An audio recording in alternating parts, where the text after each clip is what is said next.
एक गांव में मोहन नाम का एक किसान रहता था। इस दुनिया में वह बहुत गरीब था। उसके पास एक बहुत छोटा खेत था। उस छोटे से खेत में ही वह खेती करता था। वह जैसे तैसे अपने खेत में काम करता और मजदूरी करके अपना घर चला रहा था। एक दिन भयंकर गर्मी पड़ रही थी, फिर भी किसान रोजाना की तरह ही खेत में काम कर रहा था। उसे बहुत पसीना हो रहा था, फिर भी वो खेत में हल चला रहा था। उस दौरान खेत में जुताई करते वक्त हल के नीचे से एक लकड़ी का बक्सा निकला। उस किसान ने धीरे से बक्से को निकाला। वह कुछ समझ नहीं पाया कि इस बक्से में क्या है। केवल उसने बक्से को उठाकर खेत के बाहर मेड़ पर रख दिया। उसने देखा कि यह बक्सा खाली है, तो उसने अपनी दोपहर की रोटियां उसमें रख दी और वापस अपना काम करने लगा। थोड़ी देर बाद दोपहर में जब खाना खाने आया तो उसने देखा कि बक्से में बहुत सारी रोटियां थी। उस किसान को बहुत आश्चर्य हुआ। किसान ने सोचा कि ये तो जादुई बक्सा है, उसमें जो भी चीज डालो वह कई गुना हो जाती है। जो भी वस्तु उस बक्से में डाल रहे थे वह कई गुना हो रही थी। उसने दोपहर का भोजन किया और फिर हल चलाने लगा। जब शाम को घर आया तो बक्से को अपने साथ ले आया। आज वह किसान बहुत खुश था, क्योंकि उसे लग रहा था कि शायद अब उसकी गरीबी दूर हो सकती है।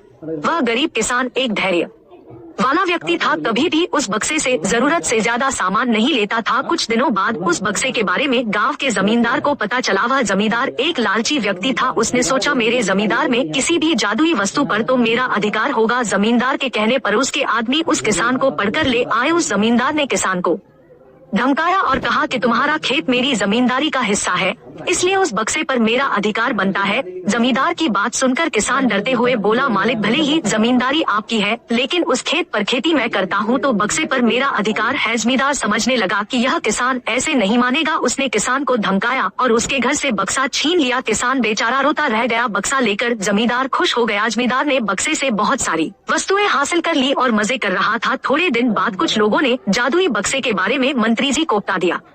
पहली बार तो मंत्री जी ने ध्यान नहीं दिया, लेकिन वापस कुछ दिनों बाद उन्होंने अपने एक आदमी को भेजकर बक्से की सच्चाई के बारे में पता करवाया। जब उस मंत्री जी के आदमी को बक्से की सच्चाई पता लग गई, तब उसने मंत्री जी को जाकर बताया। मंत्री जी ने तुरंत जमींदार को बुलाया और कहा, तुम्हारे पास जो बक्सा है वह तुरंत मुझे दे दो। जमींदार ने मंत्री जी से हाथ जोड़कर निवेदन किया कि कृपया बक्सा मेरे पास ही रहने दीजिए, उस पर मेरा अधिकार है। लेकिन मंत्री जी ने एक नहीं मानी और कहा कि यदि तुम मुझे नहीं दोगे तो मैं तुम्हारी जमींदारी समाप्त करवा दूंगा। जमींदार ने डरकर बक्सा सौंप दिया। उस बक्से को प्राप्त करने के बाद मंत्री और भी मस्त हो गया। अब तो विरोधियों को मंत्री की शिकायत करने का एक और अच्छा मौका मिल गया। विरोधियों ने मंत्री की शिकायत के साथ बक्से की बात भी राजा को बता दी। राजा को जब पता चला कि यह बक्सा किसी गरीब किसान के खेत से मिला है, तब राजा तुरंत अपने सेनापति के साथ मंत्री के घर गया और मंत्री से कहा, पूरे देश की जमीन पर राजा का अधिकार होता है, इसलिए उस बक्से पर मेरा अधिकार है। तुरंत बक्सा राजमहल भिजवा दो। मंत्री ने तुरंत राजा की बात मान ली और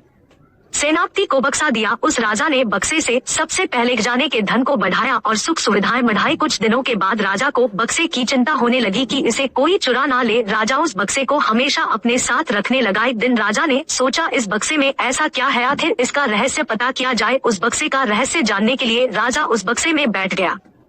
बाहर निकला तो उसके जैसे अनेक राजा बाहर आ गए। लोग नहीं पहचान पा रहे थे कि असली राजा कौन है। सभी राजा राज्य करने के लिए आपस में लड़ने लगे। यह बात किसान को पता चली तो वह बहुत दुखी हुआ। उसने स्वयं को कोसा और विचार किया कि अगर मैं उस बक्से को जमीन में गाड़ कर रख देता तो बहुत अच्छा होता।